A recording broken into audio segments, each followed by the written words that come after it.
اس کائنات کا سب سے بڑا خاموش قاتل جو ستاروں کو نگل لیتا ہے، روشنی کو قید کر لیتا ہے اور وقت کو موت کی نیند سلا دیتا ہے، کائنات کے اس سائلنٹ کلر کو بلیک ہول کا نام دیا گیا ہے، جو آنکھوں سے اوجھل ہے مگر ذہنوں میں موجود ہے۔ آج ہم کوشش کرتے ہیں کائنات کے اس خوفزدہ راز اور قاتل کو سمجھنے کی کہ اس کو بلیک ہول کا نام کیوں دیا گیا اور بلیک ہول بنتا کیسے ہے۔ ہماری اس کائنات میں ستارے ماں کی مانند ہیں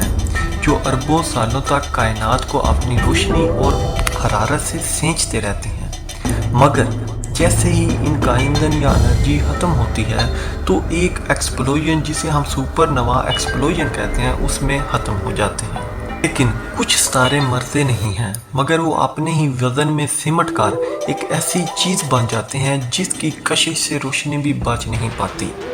ساری کی ساری روشنی کو اپنی طرف کھینچ لیتے ہیں۔ اسی کو ہم بلیک ہول کہتے ہیں۔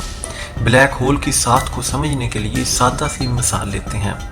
فرض کریں کہ ایک بہت گہرا کنواں ہے جس کے چاروں اطراف سے پانی بہہ کر اس گہرے کنویں میں گر رہا ہو،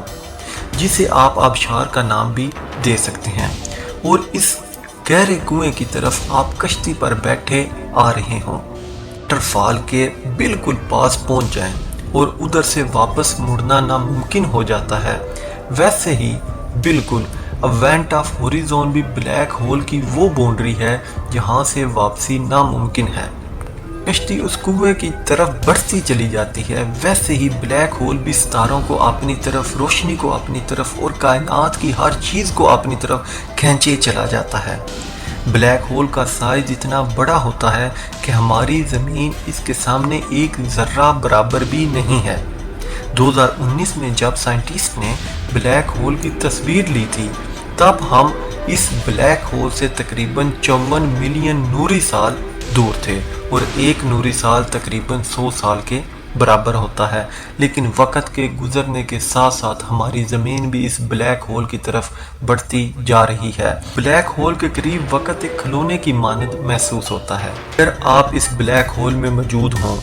آپ اپنے آپ کو اور اپنے والدین کے بچپن کو، ماضی کو، مستقبل کو آپ دیکھ سکتے ہیں،